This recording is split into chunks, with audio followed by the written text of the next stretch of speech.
Namaskaraha, Namaste Sarvebhyah. Welcome to this session on Vedanta Karikavali, a primer on question. Oh, Namaskaraha. Okay. A primer on Vishishtadvaita Vedanta. We are currently looking at the topic Dharma Bhuta Jnana, before which we will go with the invocatory prayers, Mangala Shlokas.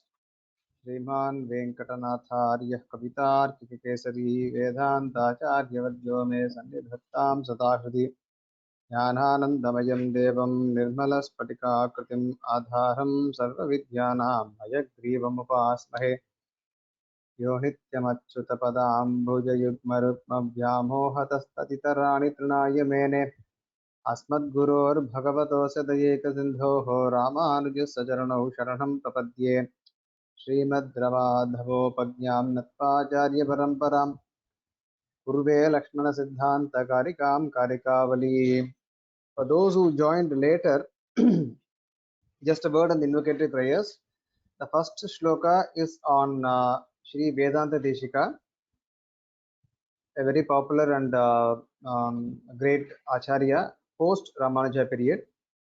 The second is the second verse. It is a shloka on Hayagriva, a form of Vishnu, who is the custodian of all knowledge, all jnana. He is a jnana pradha. And the third one is a verse on Ramanuja, one of the key propagators of the Vishishtadvaita Vedanta school. That's a verse on him, Yo Nityam Achyuta. And the fourth one, Srimad Ramadhavo Pagnyam Natvacharya Paramparam, is the first Mangala Shloka of the text Vedanta Karikavali. It is the practice to recite the Mangala Shloka of the text that we study. Therefore, the fourth one is a must. And the rest are all part of our daily Anusandhana. Okay, now this is a very brief high level view of Dharma Bhuta Jnana. Dharma Bhuta Jnana is a jnana which is possessed by the Jivatma. The Jivatma is also Jnana Swarupa. The Jivatma is Jnana basically. Over and above that Jnana, the Swarupa Jnana, so to say, the Jivatma possesses one more Jnana called as Swabhava Jnana or Dharma Bhuta Jnana.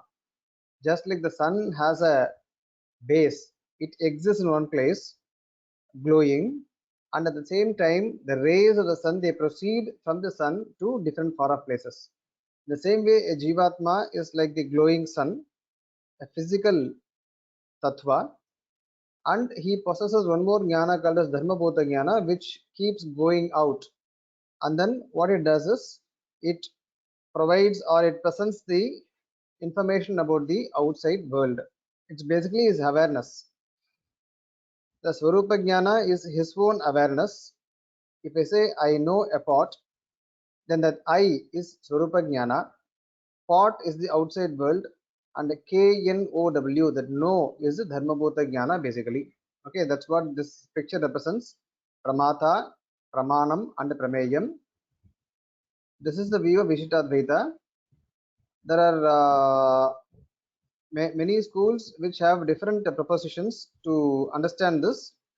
Some say that it is only the Pramata, the Pramatritva, or rather the Swarupa Jnana is true, but not the Dharma Bhuta Jnana. Dharma Bhuta Jnana, or rather the Swabhava Jnana, is part and parcel of the Prakriti. Okay, this is all we saw in the past. I'm not going to go in detail, and you can refer to this slide when I share the presentation. It's already there in the previous presentations also. Now, we stopped in the 9th Karika last class. Bhakti Prapatti Suprita Ishvaro Mukti Dayakaha Ato Bhakti Prapatti Hi Mukto Paramakaranam. We are in the context where we are talking about the upaya or means to attain liberation. The dictum of the Upanishads is that Jnanan Mokshaha. Through Jnana, through the attainment of proper Jnana, a Jivatma attains Moksha. But what that jnana is about is a point of contention, because each school proposes that it is this jnana basically, whatever they propose. For example, the Nyaya school says it is the discriminative knowledge between the seven padarthas. They propose the universe consists of only seven padarthas. When a Jivatma, he attains the discriminatory knowledge, or the discriminative knowledge between the seven padarthas completely. Okay, this is this, this is this, this is this, and so on. When that is attained, then his dukkha is gone, and then he attains moksha. That is, they say. So their jnana is padartha jnana. Sankhya and Yoga, what they say is the Prakriti Purusha Jnana. Prakriti is different, the Purusha is different. And the Purusha has to get released from the, let us say, the clutches of Prakriti. Whereas Mimamsa does not talk about, or did not talk about moksha in its original form. And later on it does, but it is not as extensive as Vedanta. When you look at Vedanta, within the fold of Vedanta, Advaita, what it says is that the Jiva Brahma Aikya Jnana, the non-difference between Jiva and the Brahman. It is this knowledge that the Upanishads speak of as the key to moksha. This is Advaita school's contention. Now, Vishishta Veda, what it says is that it also talks about jnana only, Tattvatraya Jnana. Rati Tattva is basically Ishvara, Chit, and Achit. And the Chit and Achit are always subordinate to the Ishvara. Therefore, with this knowledge, the Jiva, what it does is, this knowledge is a part of the process, but this is not the end. It has to take a means, basically. It has to adopt a means, which is Bhakti Yoga or Prapatti, which we will see in the coming slides. So, therefore, this Jnana is a means, but is not the means to moksha. Jnana is the first step. With the Jnana, the Jivatma has to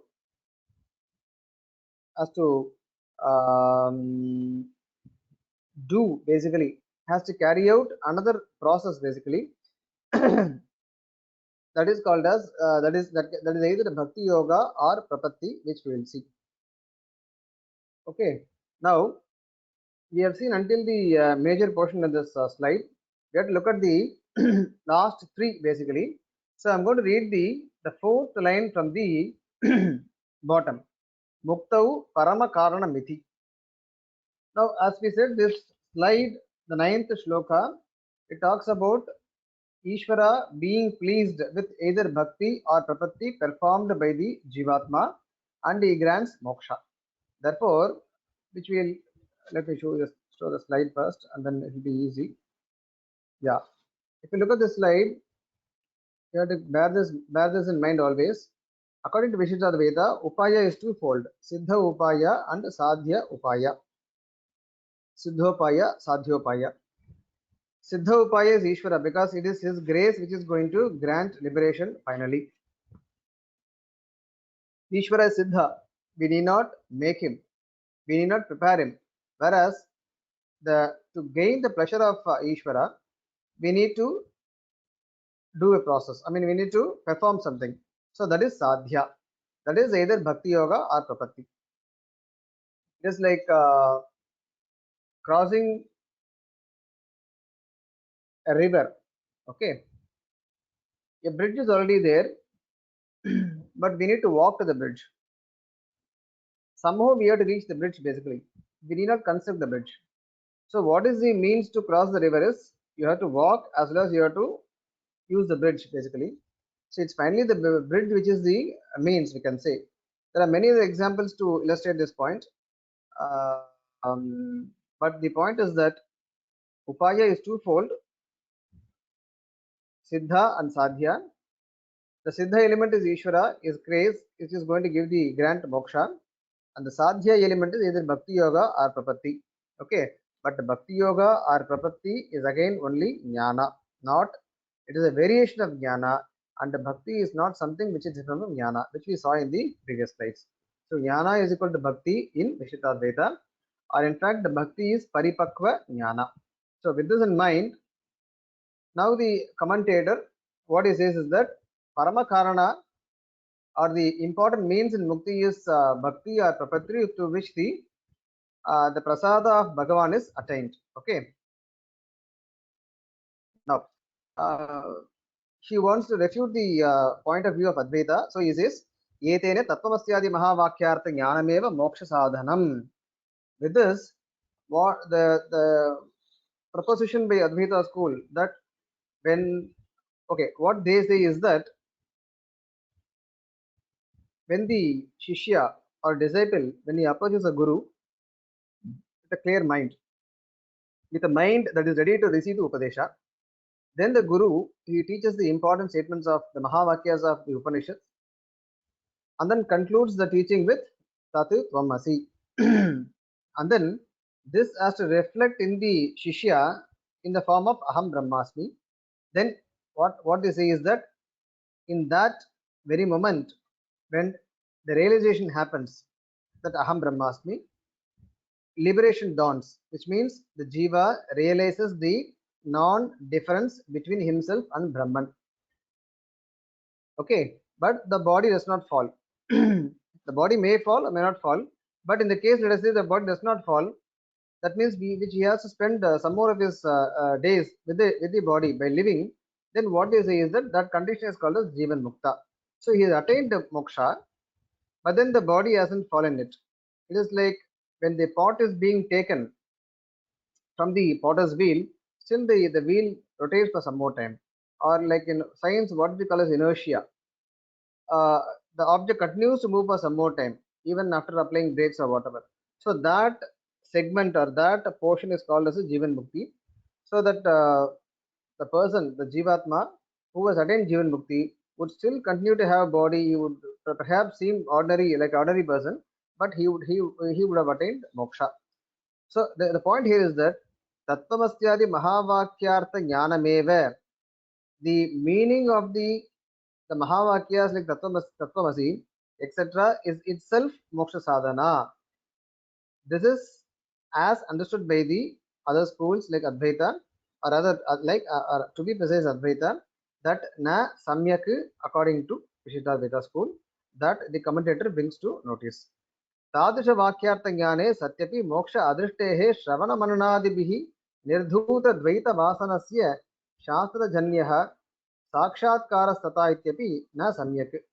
Now, this is not actually very important now.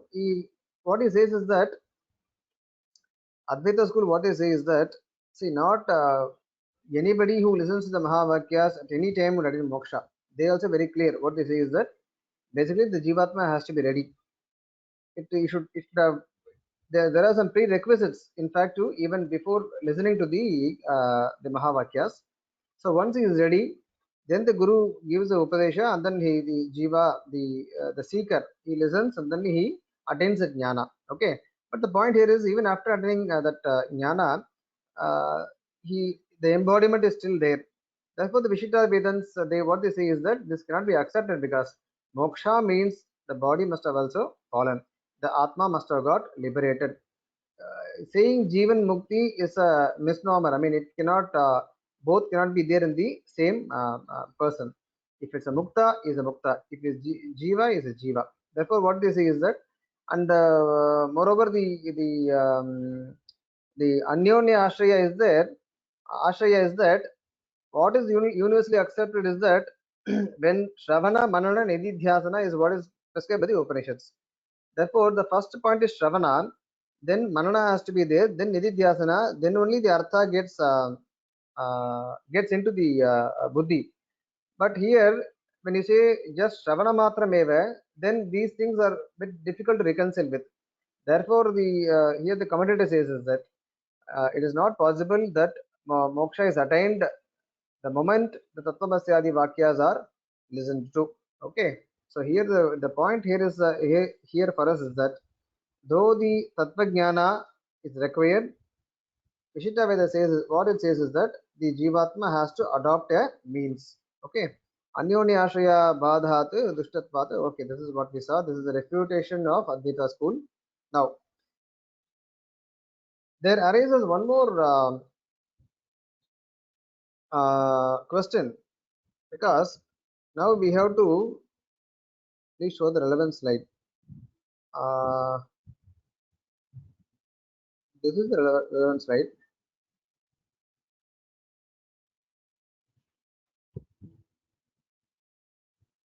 Hello. This is the relevant slide and this is what I'm talking about, sir. Hope this is fine. Are you able to see the slides?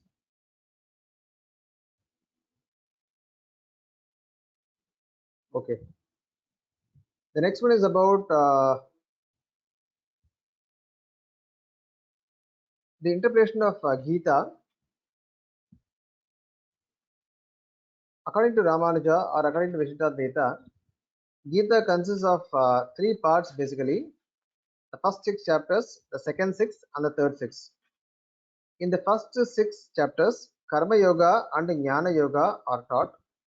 The second six chapters, the Madhyama Shatka, Bhakti Yoga is taught. And the third Shatka, the last six, it explains what was not explained or what was not explained fully in the first 12 chapters. The point is that Karma Yoga, Jnana Yoga, and Bhakti Yoga, the three are taught by Gita. Bhakti Yoga is the direct means to moksha, but Bhakti Yoga cannot be adopted directly. Before Bhakti Yoga, one must have performed Karma Yoga and Jnana Yoga. Then the point arises now is, are Karma Yoga and Jnana Yoga required? Because if you say only Bhakti Yoga is the means to moksha, are Karma Yoga and Jnana Yoga required? Now that's we already explained. Karma Yoga and Jnana Yoga required because only a person who succeeds in Karma Yoga, he can take up Jnana Yoga. When he succeeds in Jnana Yoga, he can take up Bhakti Yoga. Now this is what is being explained in this Karika. It means Karma Yoga and Jnana Yoga are angas or subsidiary to Bhakti Yoga. I'm reading the 10th Karika. Karma Yoga Jnana Yoga Bhakto Sadhana Muchire Palabhi Sandhirahitam Karmaradhana Mishituhu. The Karma Yoga and Jnana Yoga are the means to take up Bhakti Yoga. Okay, and what is Karma Yoga is Palabhi Sandhirahitam. One should not be attached to the fruits of action. When one performs his action or karma with this in mind, saying that I am not bothered about the fruits of this karma.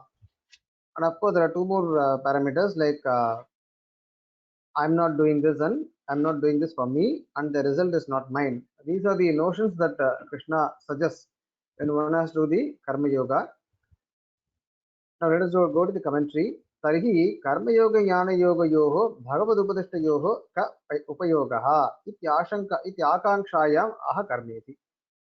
Just looking at the previous karika, it says only bhakti or prapatti are the means to moksha, bhakti yoga. Then what is use of karma yoga and jnana yoga? If someone got a question like this, then the commentator says ityashankayam aha. Okay.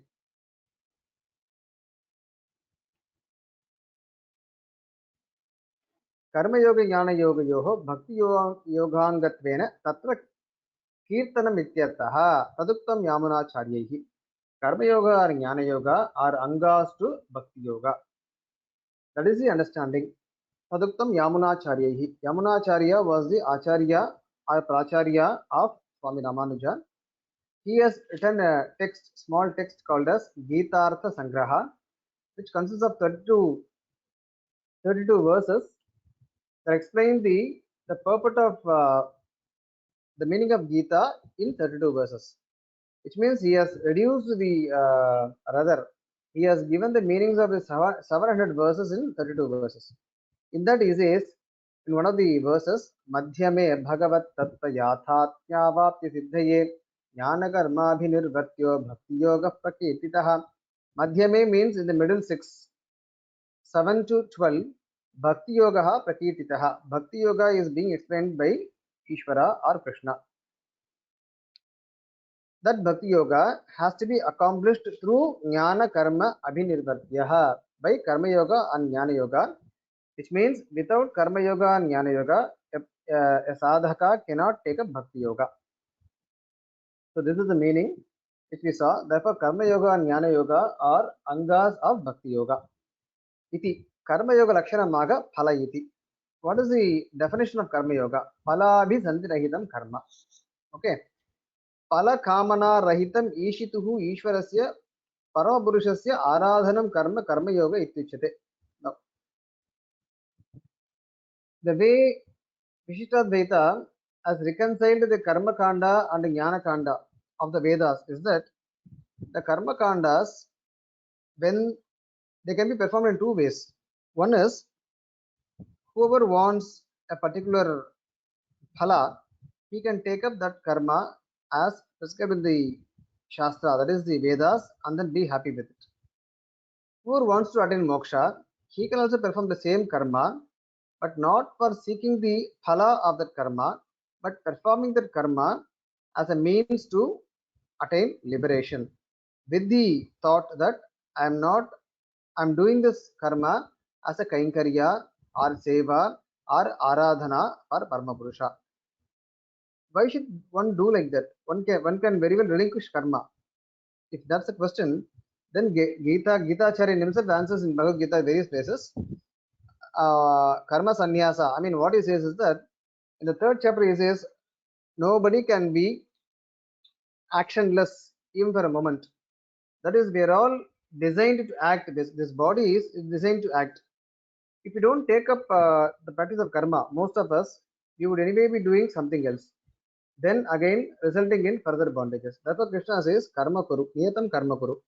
It is better to take up karma yoga because by doing karma yoga, what happens is once those, okay, I'll come to this question. Now,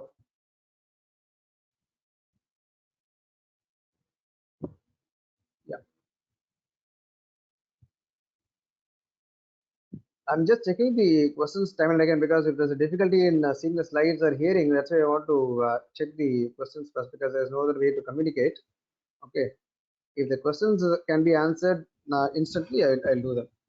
Okay, now the point of doing karma yoga is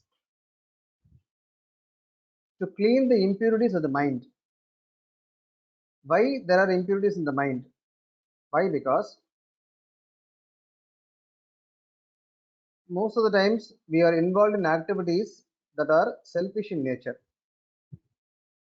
So we are more bothered about the result of the activity, the performance of the activity, and the sense of owning them. So these three, psychologically what happens is that they create a sense of agitation, anxiety in the chitta or mind, because of which there is so much of mistakes happening, so many sins being committed, and therefore there is a lot of kalusha in the chitta. So how to remove the kalusha in the chitta? Then we need to become clean of these three aspects. That is, I'm doing for myself, and the result is mine, or I want this one to happen.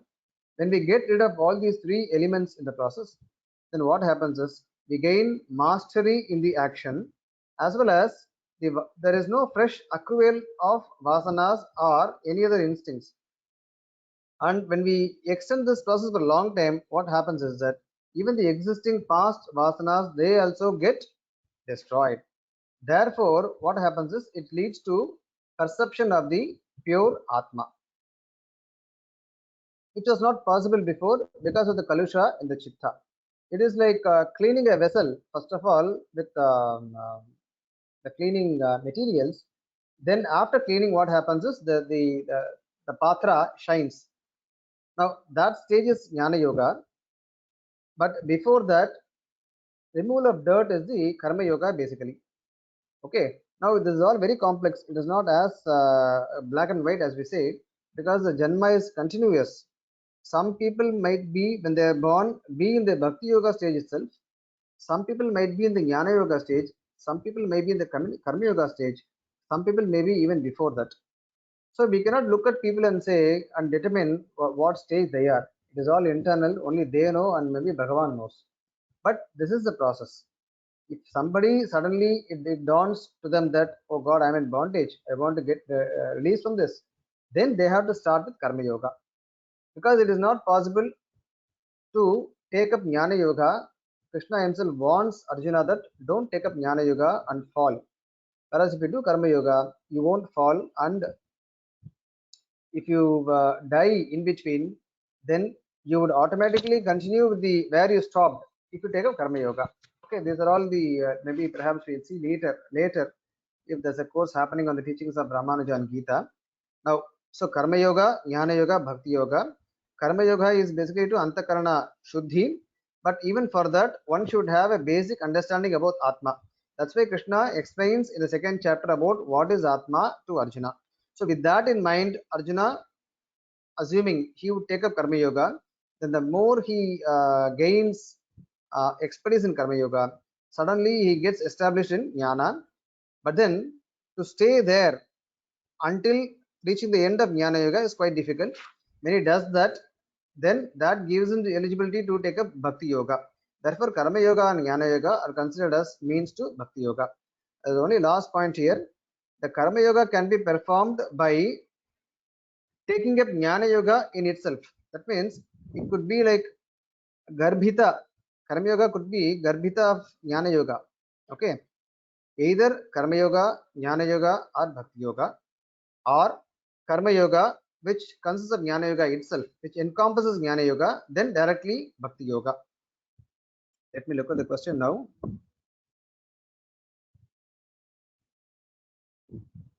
Those who haven't practiced Karma Kanda can't get Jnana and can perform Bhakti? Yeah, technically not possible. If one were to begin, like I said before, one were to begin, one has to begin with Karma Yoga only, succeed in that, go to Jnana Yoga, and then take Bhakti. But Jnana is different, Jnana Yoga is different, Karma is different, Karma Yoga is different, Bhakti is different, Bhakti Yoga is different. Karma is what one is supposed to do. Karma Yoga is the mentality that we have when you do that karma. Again, karma can be done in two ways. One is for selfish gains. I can perform a yajna to go to Swarga. If I do it properly, I can go to Swarga and come back. Done. Second way is even that yaga, which would bestow the result of Swarga upon me. When I do it with an intention that I don't want the result, but I am doing this karma as an aradhana for Bhagavan, as a kainkarya for Bhagavan, then that enables me to take up Jnana Yoga later. Okay, so karma is different, karma yoga is different, jnana is different, jnana yoga is different. But karma yoga means what is prescribed as the varnashrama dharma. Krishna clearly, very clearly says that what is prescribed in the varnashrama dharma, that would become the karma for that sadhaka. So he has to do that basically in a very people come up with many jargons these days. What is that? A detached attachment. A lot of nice words are coming up. Detached attachment. So in those ways, when we do karma yoga, it would bestow our it will give us the eligibility to take up jnana yoga. Most of us are not studied Vedas, Karma Kanda. Yeah, it's a very tricky question, very difficult one also. How far are the teachings of Bhagavad Gita with respect to Karma Yoga?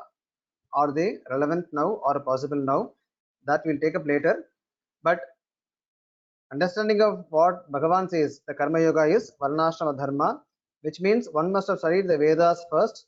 Then one should know what are the karmas that he can do. Then he has to basically take them up and do. So today, if we praise some people as saying karma yogi, whereas they're doing something else in their lives, they take up some other profession and they're doing them, it's really questionable if they are real the karma yogis as per the Vedic way. But anyway, it's a different discussion altogether.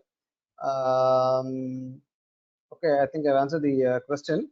So that's why Nishita Veda school, they stress upon another upaya called as prapatti or sharanagati, which is open for everybody who have eligibility to study Vedas or not, who have eligibility to take up Karma Yoga or not.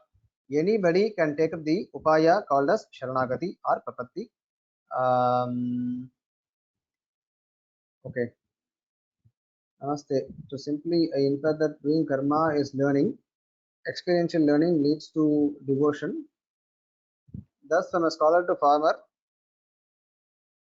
walk towards moksha, having engaged in experiential learning. This could be silly, but I have looked at the most simple understanding. I don't know if this is your understanding of what I have spoken until now, or is it your experience? But here, okay, let me quickly put what I have said in a different way to get what Gita is about. Okay, the beginning point of Gita is that discriminatory knowledge between Atma and Sharira. That's what Krishna begins with. Tells Arjuna that Atma is different from Sharira. Clear. Now, to know the nature of Atma, which means that it creates an interest in the knower that you should go and be stationed or stay put in that nature. Now, what has happened is the Jivatmas have come far from their nature. They have attached themselves to Sharira or Prakriti, thinking that the Prakriti is themselves, and then doing all activities as driven by the Prakriti. Now, this is ignorance or Ajnana. So, Krishna begins with the first step saying that Atma is different from Sharira. Now, assuming Arjuna would ask him, what is the means to get out of this situation now? Then he says, logically he puts his teachings in a three-step way with the knowledge that Atma is different from Sharira. The first step is that with this in mind, one has to do his or her karma as prescribed. It's a very tricky, as prescribed in the scriptures, let us say like that. Then, when doing that, one has to always keep in mind that I am not doing this duty for myself, because that's what I've been doing all this time and got stuck here. So I need to get out of here. Therefore, I'm not going to do this activity for myself, but I'm going to do this with the intention that I should move to the next step in the process to attain moksha. So that is karma yoga, doing the karma with no attachment to the fruit. Psychologically, what happens is that it clears the dirt in the antakarna or chitta. Then it gives eligibility for the Jivatma to stay put in the fact that I am Atma, not this Sharira. Then, technically, what would happen is all his activities would come to an end. He would not be acting at all. This is ideal situation. That would be the end point of Jnana Yoga. But that's not a practical situation. Therefore, even when practicing Jnana Yoga, the yogi may have to come down to earthly aspects, quickly finish off his activities, then go back to that state of, let us say, dhyana or yoga. Then what happens is Atma Sakshatkara happens. That's what this is not my experience, what Gita says, what Krishna says. Then Atma Sakshatkara happens, wherein he is able to perceive himself in the pristine form. Then the next step is go to Bhakti Yoga, because his self does not stop there. There is an inner self, that is Paramatma, because Paramatma is Sarva Antaryami. Then to experience that Paramatma, he has to take up Bhakti Yoga. And the end of Bhakti Yoga is Darshana Samanakara, or the glimpse of Paramatma. Again, just quickly, Karma Yoga, cleansing of Antakarana, then end of Karma Yoga, Atma shines, or rather you get a glimpse of Atma, then you try to stay put over there in that Atma Anubhava, distractions come back. Finally, you are positioned in the Atma Darshana, Atma Sakshatkara happens completely. Then next step is to go to realizing Paramatma, then practice Bhakti Yoga. At the end of Bhakti Yoga, Darshana Samanakara, a glimpse of Paramatma is attained. That marks the beginning of moksha. Okay. Only after attaining moksha can Paramatma be experienced fully. Okay. This is quite difficult because a huge topic which I'm trying to put it in a very short duration. Okay. So here, karma, jnana, bhakti are different. Here, jnana about the karma that is not what we are talking about as jnana. The jnana here is Atma is different from Sharira. In fact, that would be the starting point to even take up Karma Yoga. Okay. Now, what is Jnana Yoga is that not acquiring any new Jnana, but staying in the Atma itself, not getting distracted at all. You won't be able to do any karma because then you are deeply in the Atma Anubhava. Again, it's a process. It does not end in a day or two. There would be distractions. One would have to come out, like the yogi is coming out for food and then again going back, So again, what would happen is that with the brief distractions, the Jnana Yogi would come back and then be in the Atma Anubhava. When that is actually firmly placed, then comes the next step, transition into Bhakti Yoga, wherein you strive to get a glimpse of the Paramatma. Now, this is according to Vishishtadvaita. You may have to, yeah, is this in short? Dharma Sahit Bhakti. Can Bhakti be done with Atma Bhava? So, thinking I am Brahman without attaining the Atmanishta status. No, these all sound very technical now. The fact that I am Brahman is not allowed in the Vishishtadvaita at all because Brahman is different, Atma is different. Atma is a small entity and Brahman is the same material but Vibhu. So no way or nowhere Vishishtadvaita accepts the sameness or rather the oneness between Atma and Brahman. Therefore, the Atma cannot do Upasana thinking I am Brahman. It can only do Upasana thinking I am a Dasa of Brahman. Okay. Now, Bhakti is different. Bhakti Yoga is different. Bhakti is what we do on a daily basis. We go to Archana, Vandana, we go to temple. That's Bhakti. But Bhakti Yoga is quite inconceivable. It is like unable to bear the separation from the meditation from God. This is we can see from the literature of Alvar, the mystic science, where they in some of the poems they describe their status, they describe their vedana or pain, that they're unable to bear the pangs of separation from the other. So what is described is that they're unable to bear the gap in the anubhava with Paramatma. Now that is Bhakti Yoga. Bhakti Yoga is, we are going to see in the next slides, it is similar to Ashtanga Yoga, but Bhakti, Jnana, these are common words. Jnana Yoga is different, Bhakti Yoga is different. Now this requires even more discussion. So if maybe you can go back to this recorded video later and then or you can write to me later because we'll have to continue now. Again, to quickly summarize what we've seen so far, Karma Yoga, Jnana Yoga, Bhakti Yoga. In Vishishtadvaita, the Jivatma is not the same as Paramatma or Brahman. Jivatma is Jivatma, Brahman is Brahman. Even after getting liberated, the Jivatma would continue to exist in its pristine form. Okay, karma, when done with certain mental disposition, becomes Karma Yoga. Jnana is the, let us say, the Paroksha Jnana, that Atma is different, Sharira is different.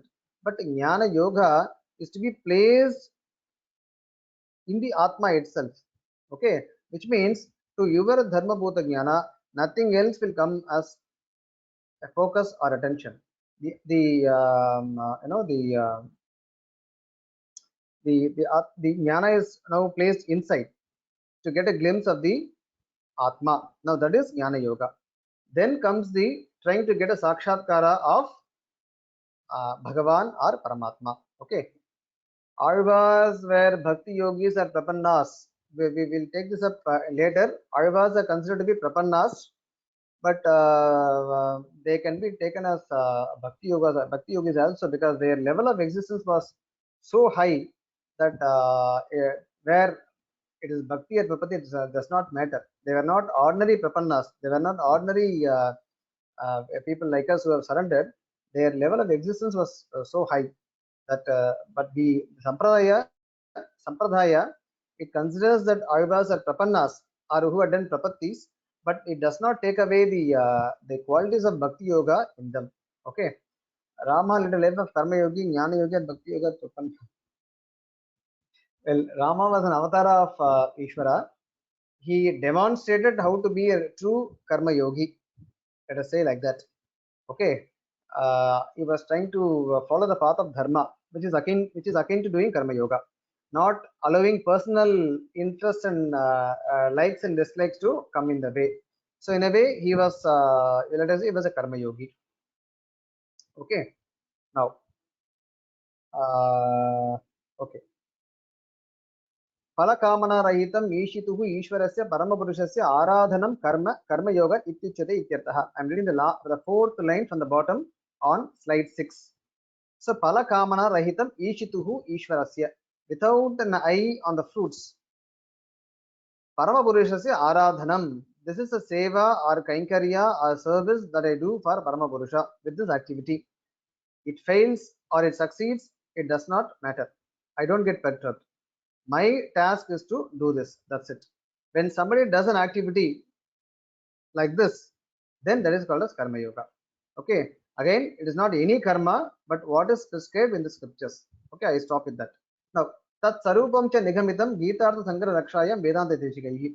Now, what is the mental bhavana? What is the karma yoga swarupa? Then Vedanta Deshika says, before taking up any karma, we should have this thought process in the mind. स्वकीयेन आत्मना कर्त्रा स्वकीयैः च उपकरणैः स्वाराधनैक प्रयोजनाय परमपुरुषः सर्वशेषी सर्वेश्वरः स्वयमेव स्वकर्माणि कारयति. This is a sankalpa which people like us who belong to the sampradaya we do on a day-to-day basis. Even before doing sandhya vandana, we would say this words. That is, I am doing this sandhya vandana. When I say I am doing this, Ishvara is making me do this for his own purpose. He has given the instrument like the sharira, etc., for this purpose, and this is being done as a service or service is not the right word, but aradhana as a form of worship towards him. So it is only for his purpose, not mine. And the Paramapurusha, who is Sarvasheshi, who is the Lord of everybody, he is Sarveshwara, Swayameva Karayati. He makes me do this. I am not doing this. When this is over here, then what happens is we become a karma yogi. But here, this is for people who have done prapatti. It does not matter. This is called as nyasa. This is called as nyasa. I mean, having that attitude that I am not doing anything by myself for any fruit. I am being made to do this with the instruments given by God for his own purpose. So this should be the bhavana of the person who is do the karma. Now, if a person has this bhavana and does the work, then he becomes a karma yogi. Let us say like that. Okay. Karma yoga tapasteta dhana yajnadi sevanam iti cha Sri Yamunacharyena tan nidarshitam. Now, these are the different types of karma yoga. Let us say within subsects within the karma yoga, like tapas is penance is one, tirtha yatra is one, dana is one, and yajna, etc. These are also parts of the karma yoga. Okay. Next one.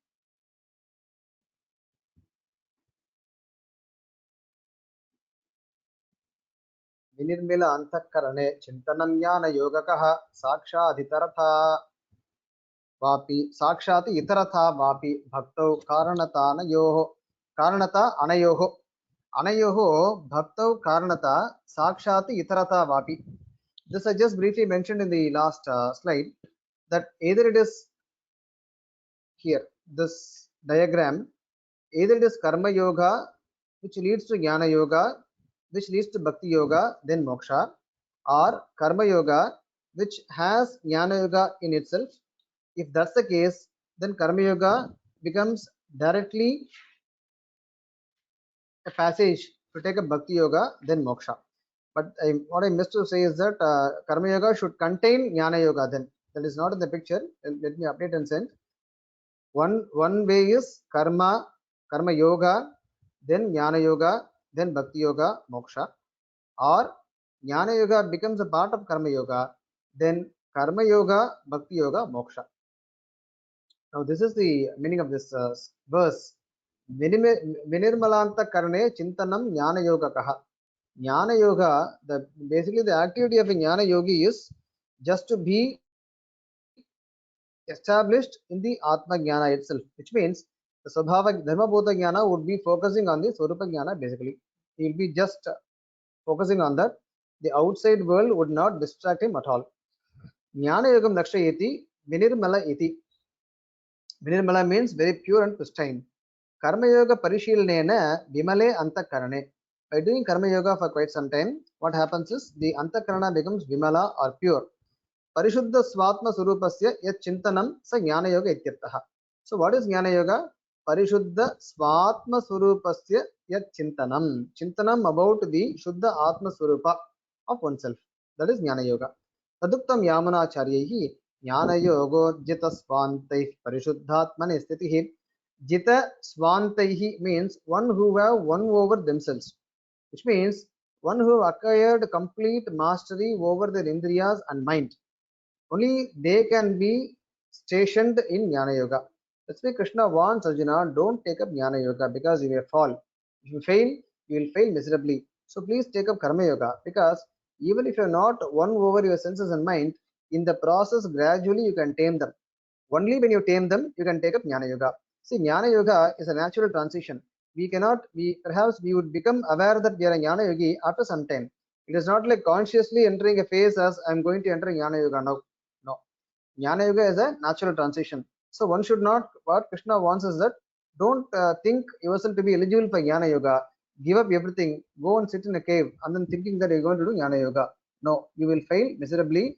You will come back to samsara even more stronger. So Jnana Yoga is a transition which has to happen naturally when the senses and mind are won over.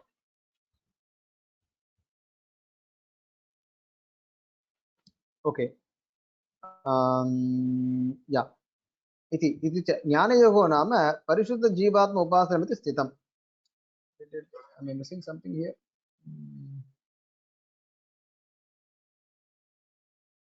Okay, the word evam is missing. The fourth line, let me update it quickly. The fourth line evam is missing. Okay, let me do it later and send it to you. Here, evam cha, the fourth line, jnana yogo nama. Jnana yoga is parishuddha jivatma upasana miti sitam. So it is a upasana or a meditation of the parishuddha jivatma. Karma jnana yoga yoho bhakti yoge iti kartavitamaha sakshatiti. Now, karma jnana yoga yoho bhakti yoge. Bhakti yoga requires karma yoga and jnana yoga. Okay. Anayoho karma jnana yoga yoho. That is either between karma yoga and jnana yoga. Sakshat. The crux of these two lines is that, let me read and then give the summary. Sakshat itara abhyavadhanena karma yogasya jnana yoga abhyavadhanena ityartha. Itharata va vyavadhanena va jnana yoga vyavadhanena va jnana yogasya tu yogantara abhyavadhanena bhakti yoge karanatvam ityartha. Either karma yoga, then jnana yoga and bhakti yoga, or if jnana yoga is part of karma yoga, then sakshat karma yoga and then bhakti yoga. Vyavadhana means something in between. Abhyavadhana means nothing in between. That's what he's trying to say. Ayamatra ashayah bhakti yogat purvam atmavalokanam apekshitam. Okay, he puts it even clearly. What is the exact eligibility to take a bhakti yoga? The exact eligibility is atmavalokanam. One must have had direct perception of one's own atma. If that is a result which is obtained by karma yoga itself, then you can take up bhakti yoga directly. But if it did not result in karma yoga, one had to perform jnana yoga to reach that point, to reach that atma sakshatkara or atma avalokana. Then it would be karma yoga, jnana yoga and bhakti yoga. That is the meaning here. Then he puts it very clearly, even more clearer. Tacha karma yogasya atma tattva jnana purvakatpate. Why? Because karma yoga is begun with a firm jnana. Of course, that is a paroksha jnana, that atma is different from sharira. That will be more of recollection, not anubhava. Okay, but even then the jnana would be there. Jnana purvakatpate tatra atma tattva jnana paushkalya taratamya madhye Jnana Yoga Vyavadhanam Antarapi Kvachit Bhavati. Therefore, because of the strength of the Jnana, what happens is, even without Jnana Yoga, some people at the end of Karma Yoga, they can make a transition to Bhakti Yoga. Kvachittu Jnana Yoga Dvara iti. For some people, they have to go through Jnana Yoga. Now, this is the summary of Gita. In fact, they're all heavy subjects, but here the point is that Karma Yoga, Jnana Yoga, and Bhakti Yoga. Now, this is the diagram.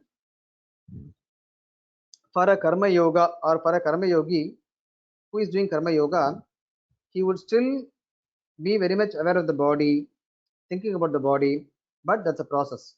He would, whenever he thinks about the body, he would remind himself, no, I am Atma, I am not the Sharira, and I am doing this karma for the sake of attaining moksha. So this reinforcer would be always be there for a Karma Yogi or who does Karma Yoga. The next step is Jnana Yoga, where only the distraction period would be a problem to handle with. Otherwise, the Jivatma would be firmly placed in perceiving his own Atma. Okay. Now, the culmination of that would lead to Bhakti Yoga, wherein he would strive to attain the Darshana Samanakara of Paramatma.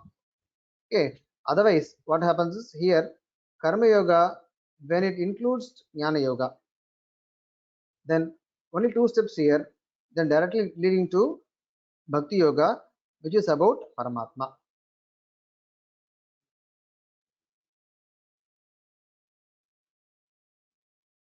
Any questions?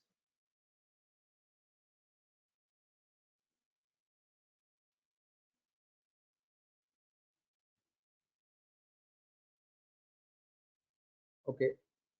I don't know if I answered all your questions, but let me tell you, it's a bit difficult to answer all these questions in a single session because the concepts are heavy. So you can write to me if your questions are not answered. We can take it up later also. 12th Karika describes what is Bhakti Yoga as understood by Vishishtadvaita. Bhakti yogoyam ashtango vichinna smriti santatihi viveka adhirutpadhya darshanakaratam gata. In fact, the school of yoga is very essential.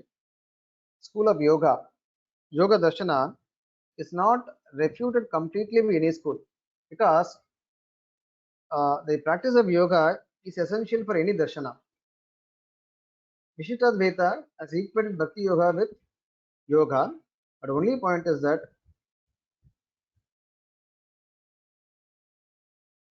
concepts are heavy but more interesting than instruments as I feel.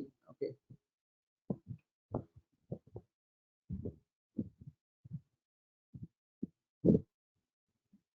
Okay. Yeah. Yeah. I agree. Okay. Only thing is the object of focus of yoga would be Paramatma. Yoga, dhyana, samadhi, whatever, according to Vishishtadvaita, it could never be that there is no object during samadhi stage. Object is there. Meditation means it's always with an object, and that object, if it's with the Jivatma himself, then it would be Jnana Yoga. If it is in the Paramatma, then it would be Bhakti Yoga. That is the difference. Okay. So Ashtanga Yoga avichinna smriti santatihi. It is like Taila Dhara, when there should be no breaks in between during this Bhakti Yoga process.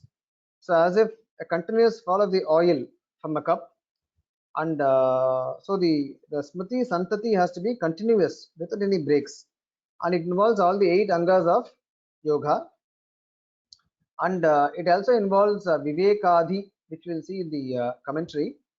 There are some 7 factors, Viveka, Vimoka, etc., which are all important to claim to get that Antakarana Shuddhi basically.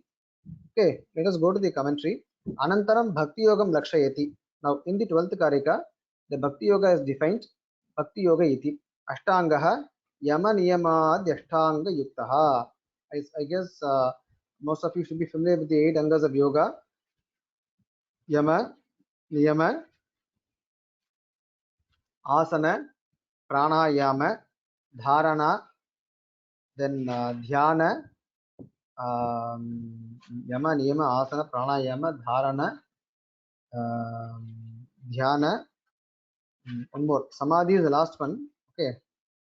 Pratyahara, dharana, dhyana, and samadhi. Samadhi is actually yoga, but it has 7 angas. It is also an anga. Therefore, yoga is called Ashtanga Yoga. Okay. Now, Yama Niyama Adi Ashtanga Yuktaha. Taila Dharavat. Dhara is the dhara, that's the flow basically. Like how water when it falls, it will fall with gaps actually. But oil when it drops, it would be the honey and oil. You can see the consistency in falling. Avichinna Prasara Vivek Avichinna Prasara. So bhakti should be like that, without any breaks basically. That the strength of the memory or the object of focus has to be like this. Viveka Vimoka Abhyasa Kriya Kalyana Anavasada Anudharsha Rupa Sahakari Kalapat Paripushya. I think it should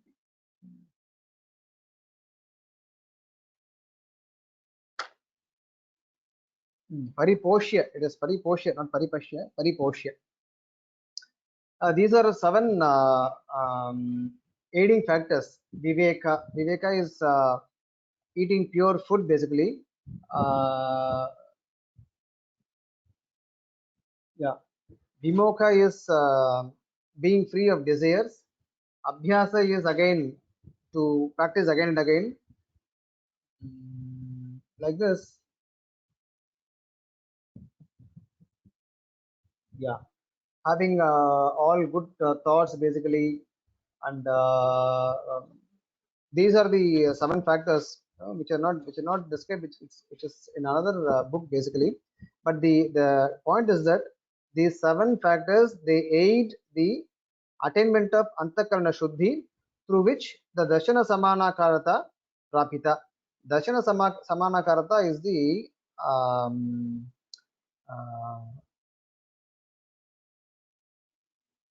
perception of Paramatma in a limited way.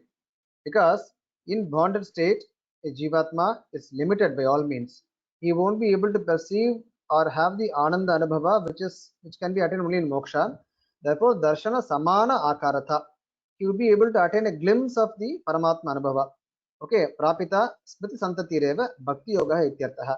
So that which is capable of getting a glimpse of the Paramatma Anubhava even while in this Sharira, that would be actually called as Bhakti Yoga, which requires a Smriti Santati, which requires cleaning up of the Antakarana completely with the Viveka Vimoka, etc.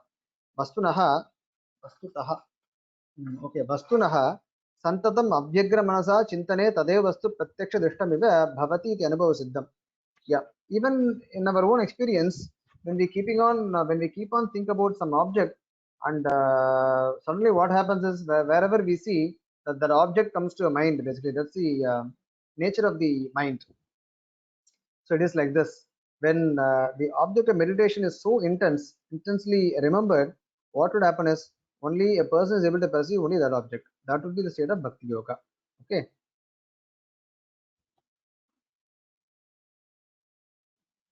13th, how big is 13th? Okay, 13th is a bigger one. So let me stop with the 12th Karika. Actually, I thought of completing, no, we'll be able to complete in next class.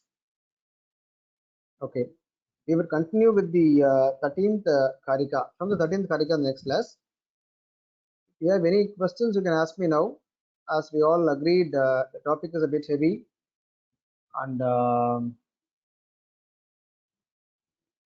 it needs going back to the discussions again and again, going back to even further, because this session is only an introductory session. Vedanta Karikavali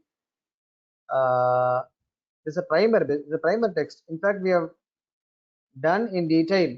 Even the primer text we have done in detail. But if we really want to understand the intricacies of the philosophy of Vishuddha Vedanta, then it is good to do a proper study of one big text like Gita Bhashya of Ramanuja. Or if you're familiar with Tamil, then there are some Tamil books, Rahasya Traya Sara by Vedanta Deshika, and so on. So that, or the best thing would be to take up a study of Sri Bhashya with a proper Acharya. Only then all these would become very clear. because this is only a primary text and the limited medium, a meeting one day in a week, 1 hour. So this is the best at least a person with limited capabilities like me can do. So yeah, I leave the forum open for any questions.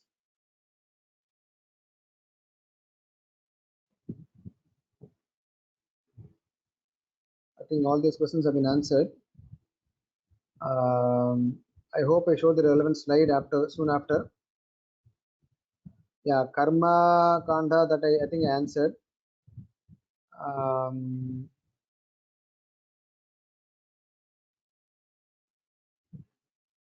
Of course, karma, jnana, bhakti are different from karma yoga, jnana yoga, bhakti yoga. Karma yoga itself requires jnana, to be precise. Without jnana, without the viveka jnana that atma is different, sharira is different, nobody can take up karma yoga. Okay. Okay. Yeah. So thinking I am Brahman. Now, I am Brahman is not a concept accepted in Vishnu Advaita. Rama led a life of karma yogi. However, were prapannas who did prapatti, but they were on par with the bhakti yogis. Okay. Swami, would you be continuing with Rahasya Sara Vedat Sangraha? I don't know. Let me see if there is a request, and we'll see later the last question. I should check with my Acharya also, take his permission. And yeah, if there is a opportunity available, then we can take further texts.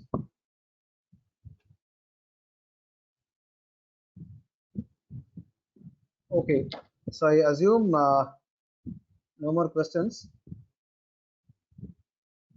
Yes. Okay. धन्यवादः कवितार्किकसंहाय कल्याणगुणशालिने श्रीमते वेंकटेशाय वेदान्तगुरवे नमः. See you next week, in which I hope to complete the Dharmabhuta Jnana and go to Jiva Prakarana. Thank you. Namaskaraha.